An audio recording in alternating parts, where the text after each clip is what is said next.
Hello, my name is Joshua Perline, and this is my midterm project for Music158A.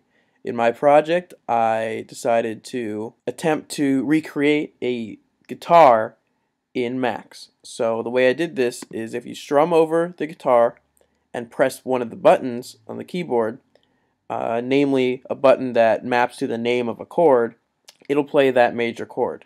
So let me play an E for you. Now if I just strum or just press the key, nothing will happen. But if I do them both at the same time in tandem, it'll produce a nice chord. Now you can do this for any key chord, A, B, C, D, E, F, or G, and it'll create that chord.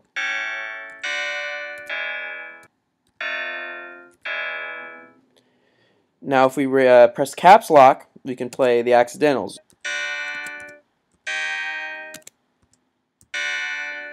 Now that was D to D sharp. Now if we hold down the shift button, we can play a minor chord. There's major, and there's minor, in which the chord has a flat 3. Now if we click on the slider, we can change between the 5 inversions on the guitar, C, A, G, E, and D. I've been playing in the E position, so let's see how it sounds when we switch to A. See, we get a slightly different quality.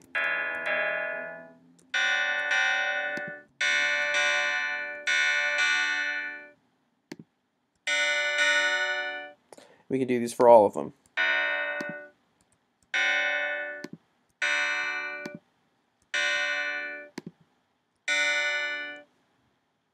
And of course they all work with the minor as well. And here we can adjust our volume. Wow, that was loud. Now let's take a look underneath the hood and see what code is generating this. When the file is open, a bang is output. Here we have our keyboard and mouse configurations, very similar to our in-class keyboard that we created.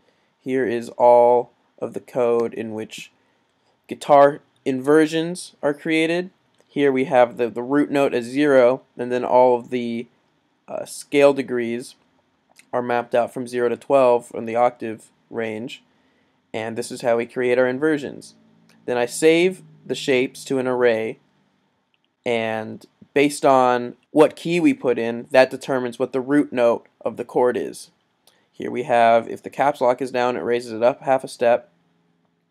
Then I take the input from the slider to determine which array indice we will be reaching in the shapes array. From there, we determine whether or not the note should be flatted if it's a minor chord, and which scale degree to play. Here's how I made the actual guitar sound. I created all the data by hand, figuring out what sounds good and what makes a nice tinny, airy kind of string metal sound, which goes into this synthesizer. We then take all the data and put it through a series of if statements in which it says only create a chord if a button's being pressed, if you're currently strumming the guitar, and if you're in the first quadrant of the screen, namely where the guitar lives. From here we interpret the data and plug it into my synthesizer. Each chord polyphonically cascades a series of string notes, which is just a FM synth. And here we have the 6th string, and each synth represents a different string. And then once all those are done playing, it outputs into a second chord, which is the same thing, so you can have 2 chords playing at once. We can have a demo of that here. Notice how the chords can overlay on top of each other so it doesn't sound choppy.